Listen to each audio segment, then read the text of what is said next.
Some movies are so good they're bad, and then there are movies so bad they loop back around into genius. These aren't polished blockbusters or award-winning dramas. These are the beautiful disasters that somehow, against all odds, keep you glued to the screen. Ever watched a film so ridiculous you couldn't look away? Get ready. We're diving into killer recliners, dinosaur pastors, and goblins with identity issues. You'll never look at bad movies the same way again. First, let's get this out of the way. There are no trolls in Troll 2. None. Zero. What we do have is a small town called Nilbog, which someone eventually figures out is goblin backwards, because of course it is, and a vegetarian goblin cult that turns people into green goo before eating them. Why vegetarian goblins need to liquefy humans into plants is never explained. But that's part of the magic. Filmed in rural Utah with a cast of mostly non-actors, Troll 2 plays like it was made by people who had never met another human being. The dialogue sounds like it was translated from another language by a tourist phrase book. Lines like, "They're eating her, and then they're going to eat me," are delivered with such strange pauses you start to wonder if the actors were given their scripts one word at a time. The special effects are gloriously low budget. The goblins are clearly actors in ill-fitting rubber masks. The plant transformations involve someone lying still while green food coloring gets poured on them. And yet, you cannot stop watching. Here's why it works. Troll 2 is completely earnest. Nobody on set is in on the joke. The director, Claudio Fragasso, truly believed he was making an important horror film. That sincerity, mixed with baffling creative choices, turns the movie into an unintentional comedy masterpiece. You don't laugh at Troll 2 because it's trying to be funny. You laugh because it's trying so hard not to be. Second, Sharknado. Some movies ask big what-if questions. Sharknado asked, what if a tornado was full of sharks? And instead of laughing the idea off, the producers said, let's do it. The premise is as wild as it sounds. A freak hurricane hits Los Angeles, sending thousands of man-eating sharks flying through the air. Our heroes, led by Ian Ziering and Tara Reid, have to battle airborne sharks with chainsaws, shotguns, and pure willpower. It's as absurd as it sounds, and that's exactly why it works. Made for TV by The Asylum, a studio known for low-budget, high-concept chaos, Sharknado has CGI that looks like it was rendered on a decade-old laptop. The sharks sometimes clip through objects, their sizes change between shots, and the weather effects look like someone dragged a storm filter over the footage in editing.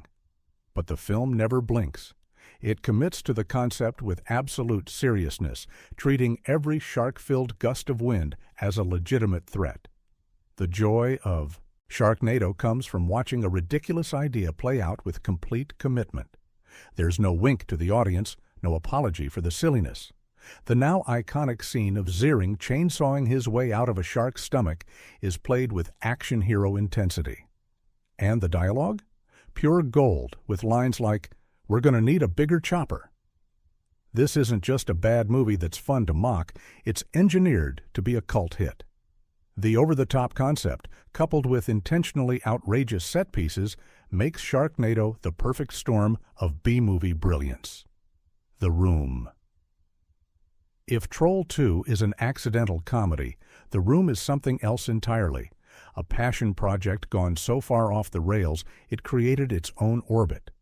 Written, directed, produced, and starring the enigmatic Tommy Wiseau, it's a drama about betrayal, friendship, and rooftop football.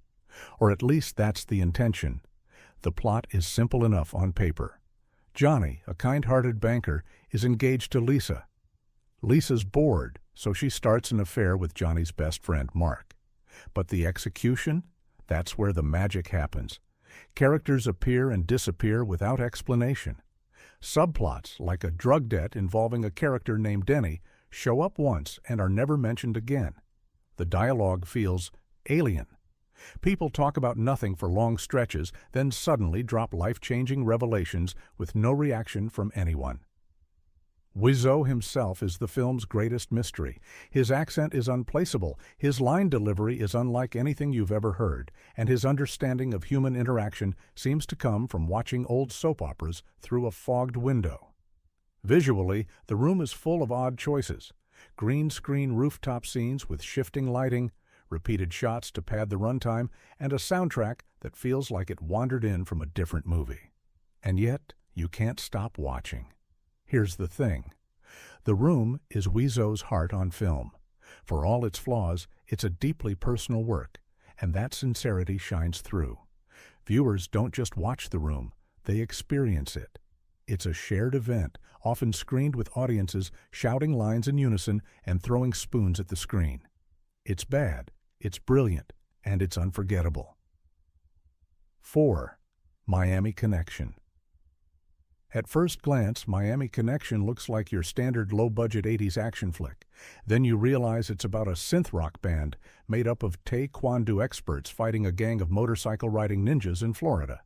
Yes, all of those things are in the same movie. The film was written, directed, and co-starring Y.K. Kim, a taekwondo instructor who wanted to share a message of friendship and peace through roundhouse kicks and guitar solos. The band, called Dragon Sound, performs songs with titles like Against the Ninja, in between training montages and inexplicable fight sequences. The plot, such as it is, revolves around the band getting targeted by drug-dealing ninjas. But scenes often detour into awkward conversations about love, brotherhood, and how they're all orphans. The acting is wooden, the dialogue is stilted, and the fight choreography swings wildly between surprisingly competent and hilariously sloppy. Originally a box office flop, Miami Connection disappeared for decades before being rediscovered and embraced by cult movie fans. And it's easy to see why. It's a time capsule of 80s cheese, complete with questionable fashion, overblown sincerity, and an utterly bonkers premise. What makes it brilliant is its total lack of cynicism. Y.K. Kim believed in this movie with every fiber of his being. That unshakable sincerity, paired with the absurd mix of ninjas, rock music, and taekwondo, turns Miami Connection into an experience that's equal parts action movie and fever dream. 5th Samurai Cop. The title alone tells you what you're in for. Samurai Cop follows a Los Angeles police officer trained in the ways of the samurai as he takes down a violent gang.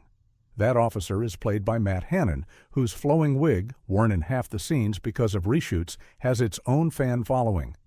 Made on a shoestring budget, the film's action sequences are a mix of awkward sword fights, poorly staged gun battles, and inexplicable car chases.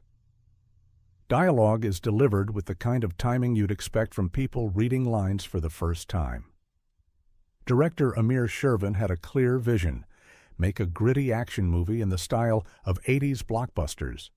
What he delivered was a surreal mashup of mismatched tones, bizarre edits, and unintentionally hilarious moments. Characters say things that make no sense, pause for long stretches, or react in ways no human would. One of the film's enduring charms is its over-the-top villain, Yamashita, played by Robert Z'Dar. His facial expressions alone are worth the price of admission. And then there's the infamous hospital scene, the awkward flirtations, and the constant sense that nobody involved is quite sure what's happening. It's bad. It's brilliant. And once you've seen Samurai Cop, you'll never forget it, or its unforgettable wig. 6. Birdemic, Shock and Terror. Imagine Alfred Hitchcock's The Birds. But instead of masterful suspense, you get clip-art eagles attacking for no clear reason. That's Birdemic, Shock and Terror, a film so technically broken it's become a masterclass in unintentional comedy. The plot follows a software salesman named Rod and a fashion model named Natalie as they fall in love, very, very slowly, before birds start dive-bombing the town. These aren't just any birds. They're barely animated GIFs that hover in midair, flap in place, and occasionally explode on contact like kamikaze drones. The sound design is unique. Bird screeches loop endlessly, sometimes drowning out the dialogue. Gunfire is the same single sound effect played over and over, regardless of the weapon used. Editing is equally baffling, with scenes starting or ending several seconds too early or late. What makes Birdemic legendary is the fact that it's deadly serious. Writer-director James Nguyen meant it as a cautionary tale about climate change, and that sincerity somehow makes the bad CGI, awkward acting, and pacing issues even more entertaining. The romance subplot meanders through long restaurant conversations and day trips to pumpkin patches before the first bird attack, and by then you're too invested in the absurdity to look away. It's part disaster movie, part environmental PSA, and part bizarre romance, all wrapped in one of the most technically incompetent packages ever filmed, which, of course, makes it unforgettable. Seventh Zombeavers. Sometimes a title tells you everything you need to know. Zombeavers is exactly what it sounds like. Zombie beavers terrorizing a group of college friends during a lakeside getaway. And yes, it's every bit as ridiculous as you're imagining. The beavers themselves are gloriously low-tech animatronics, rubbery, bug-eyed, and chomping away like wind-up toys from a nightmare gift shop. Their attacks are exaggerated to the point of slapstick, with people getting bitten, scratched, and in some cases transformed into human beaver hybrids. The plot exists mainly as an excuse for increasingly ridiculous encounters. There's a toxic waste spill, some questionable decision-making by the characters, and an escalating series of gory set pieces that somehow manage to be both gross and funny. What makes Zombeavers brilliant is its self-awareness. Unlike some of the other entries on this list, the filmmakers know exactly how silly their premise is, and they lean into it. The acting is deliberately campy, the dialogue winks at the audience, and the special effects have that charming, "we built this in the garage" feel. It's a perfect example of a modern B-movie that understands the assignment. Give the audience something they can laugh at and cheer for at the same time. 8. Manos. The Hands of Fate. If you've ever wondered what a film made entirely on a dare might look like, Manos, The Hands of Fate, is your answer. Created by El Paso fertilizer salesman Harold P. Warren, it was written, directed, produced, and starred in by Warren himself. His goal? Prove that anyone could make a movie. Technically, he was right. The story follows a family that gets lost on a road trip and ends up at the home of the master and his creepy servant Torgo. What unfolds is a slow, oddly hypnotic series of awkward conversations, meandering shots, and unexplained rituals. The camera work is shaky, the editing is choppy, and the sound often cuts in and out mid-sentence. Warren reportedly had no experience with filmmaking, and it shows. Scenes are padded with endless walking shots, actors appear unsure of their lines, and the soundtrack sounds like it was lifted from a thrift store record bin. Yet there's something magnetic about it. Torgo, with his strange gait and mumbled delivery, is unforgettable. The sheer weirdness of Manos draws you in, making you wonder how it ever got made in the first place. Originally ridiculed, the film later gained cult status thanks to Mystery Science Theater 3000, which turned its awkward pacing and odd performances into comedic gold. Manos is proof that even the most misguided passion project can find its audience, eventually. Ninth Velocipastor. Some ideas are so absurd they feel like they were created by pulling words from a hat. That's Velocipastor, the story of a mild-mannered pastor who gains the ability to turn into a dinosaur and decides to use his powers to fight crime and ninjas. Shot on a shoestring budget, the film embraces its own limitations with gusto. There's an early moment where a car explodes, but instead of showing the explosion, the screen simply displays the words VFX car on fire. It's a wink to the audience that sets the tone for the rest of the ride. The dinosaur costume looks like something borrowed from a school play, the fight choreography is delightfully clumsy, and the dialogue is full of deadpan absurdity. But it's all intentional. This is a film that knows exactly what it's doing.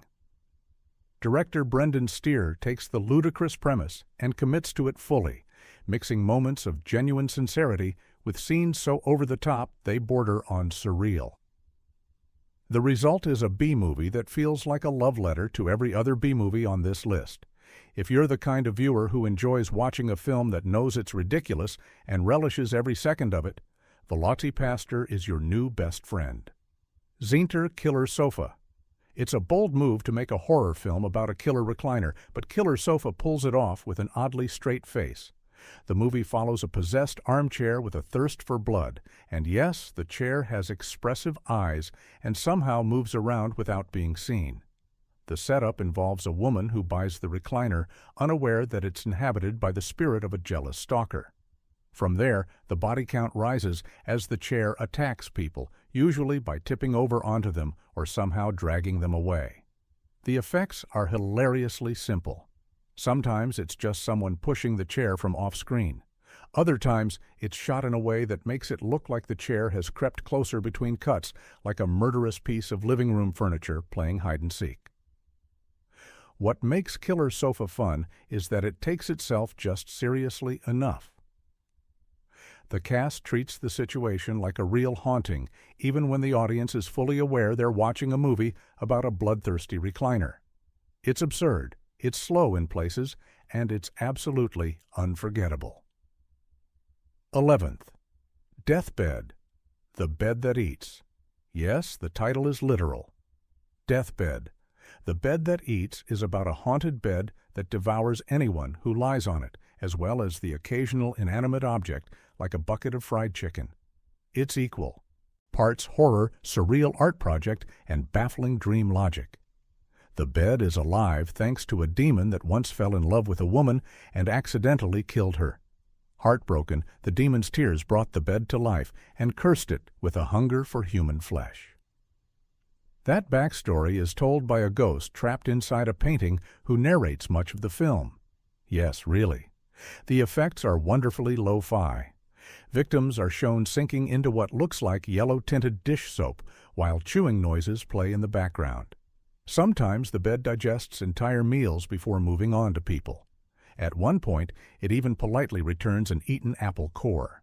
What makes Deathbed brilliant is how utterly straight it plays everything. There's no winking at the audience, no attempt at comedy, just a hypnotically weird story about a flesh-eating bed told with absolute sincerity. It's one of those films that leaves you wondering, how did this get made? And then feeling grateful that it did.